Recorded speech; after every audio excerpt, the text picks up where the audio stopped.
My name is Hannah. I'm 31 years old, and for most of my life, I was the family secret everyone pretended didn't exist. Not the kind of secret whispered behind closed doors, the quieter kind. The one that lives in pauses, in avoided eye contact, in sentences that never quite finish. If you had asked my family who I was, they would have said all the right things. Responsible, independent, sensitive, maybe a little dramatic, always trying, never quite landing where she's supposed to. What they would not have said is that I was the one they learned to lean on without asking, the one they borrowed from without permission, the one they were comfortable disappointing because I had always learned how to absorb it quietly. It took me years to understand that this wasn't accidental. It started, like most things in my family, with something that looked generous from the outside. When my grandmother passed away, she left behind a modest estate. Nothing dramatic, no headlines, just a house, some savings, and instructions that were written clearly enough that no one could claim confusion later.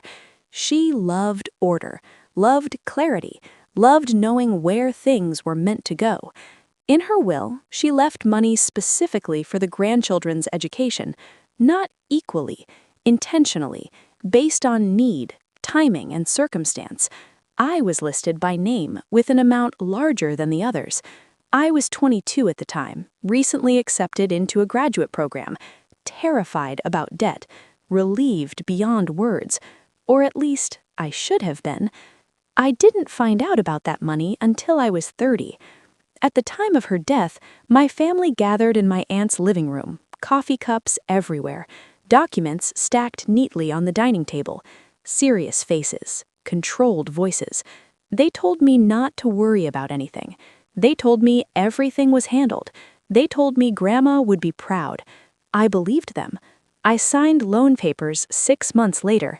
For years after that, my life followed a predictable pattern. Work, bills, exhaustion. My family watched from a distance, offering advice that never came with help. They asked why I was always tired, why I hadn't saved more, why I seemed behind compared to my cousins. I absorbed those questions like I absorbed everything else, quietly.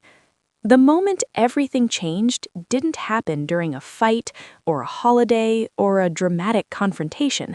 It happened on an ordinary afternoon in a courthouse hallway that smelled faintly of cleaning solution and old paper. I was there for jury duty. While waiting, I scrolled aimlessly on my phone. My aunt's name popped up in an email thread I wasn't meant to see, forwarded accidentally, carelessly, or maybe because someone assumed I would never read closely enough to understand. The subject line mentioned estate reconciliation. That word stuck. Reconciliation. Inside the thread were attachments, accounting summaries, transfers, dates, names. My name appeared once, then disappeared. I didn't understand it all right away, but I understood enough to feel something cold settle behind my ribs. I downloaded everything. That night, I sat at my kitchen table with my laptop open, cross-referencing documents like someone piecing together a story they were never meant to hear. There it was, my grandmother's allocation, redirected, reclassified, temporary use, family stabilization. The money intended for my education had been absorbed into repairs for my uncle's business, my cousin's tuition, and a loan my parents never repaid. Everyone knew. No one told me. The realization didn't come with anger at first. It came with clarity. Suddenly, so many conversations made sense, so many jokes, so many looks exchanged over dinner when money came up. I wasn't irresponsible. I was convenient. I didn't confront them immediately. I needed to understand how deep it went. Over the next few weeks, I requested official records, bank statements, estate filings. I moved slowly, carefully, like someone walking across thin ice they had just discovered beneath their feet. Every document confirmed the same truth. The money was never lost. It was taken. When I finally spoke, I didn't raise my voice. I sent a single email to the family group thread. I asked for an explanation. The responses came fast, too fast. They told me I was misunderstanding legal language. They told me I was being ungrateful. They told me it was complicated. No one denied it. That was the moment something inside me hardened, not into bitterness, into resolve. I hired a lawyer, not because I wanted revenge, because I wanted reality acknowledged. The legal process was slow, emotionless, precise, exactly the opposite of how my family preferred to operate.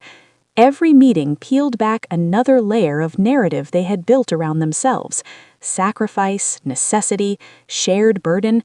But paperwork doesn't care about stories. Paperwork cares about signatures. When my parents realized this wasn't going away, they tried a different approach. Concern. They visited my apartment unannounced, commented on my furniture, my job, my stress levels. They asked why this was really worth it. Worth what? Their discomfort? The illusion that they were good people who had done their best? I told them something I had never said out loud before. I built my life on information you kept from me. I don't owe you silence. That sentence ended something between us.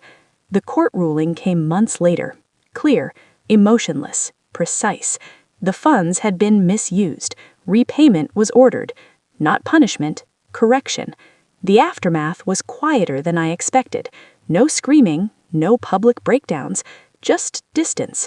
Relatives who stopped calling, invitations that disappeared, conversations that became polite and shallow. I lost a version of my family, but I gained something else, ownership of my own narrative. For the first time, I stopped explaining myself. I stopped shrinking. I stopped carrying guilt that was never mine. Healing didn't come all at once. It came in fragments. Therapy sessions, long walks, evenings where silence felt safe instead of heavy. I learned that being kind doesn't mean being available for harm, that loyalty without honesty is just control with better marketing, and that sometimes the bravest thing you can do is refuse to play the role that keeps everyone else comfortable. If there's one thing I wish someone had told me earlier, it's this. If your family benefits from you not knowing the truth, your confusion is not accidental, and clarity, real clarity, will always feel like betrayal to people who depended on your silence.